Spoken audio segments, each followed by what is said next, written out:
សួស្តីក៏ដូចជាជំរាបសួរនេះគឺជាបុណ្យនៃការចាប់ត្រីប្រពៃណីរបស់អ្នកស្រុកប្រាសាទបាគងក្នុងខេត្តសៀមរាបមានមនុស្សច្រើនណាស់បងប្អូនអើយនេះជាការថតត្រុសផងមនុស្សច្រើនមែនតែន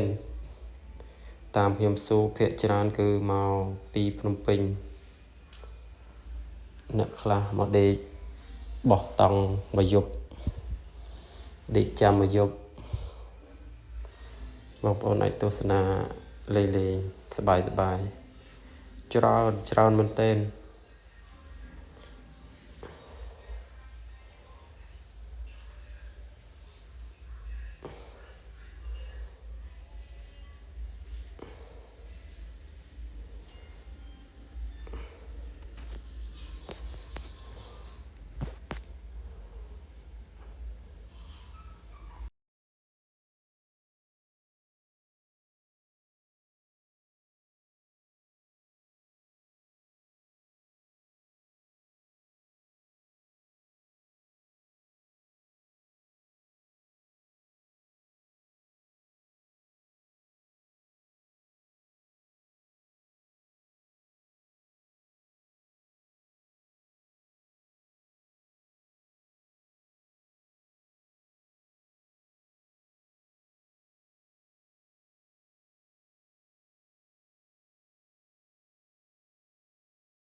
នេះគឺជាបុណ្យចាប់ត្រីប្រពៃណីរបស់អ្នកស្រុកប្រាសាទនាគខេត្តសៀមរាបមានមនុស្សចូលរួមច្រើនកុះករណែនណានតាន់តាប់ខ្លាំងណាស់ស្ទះផ្លូវរាប់ម៉ោងឆ្នាំនេះខុសពីឆ្នាំរដូងគឺមានការសម្ដែងតន្ត្រីប្រដាល់គុនខ្មែរបុរាណផងដែរ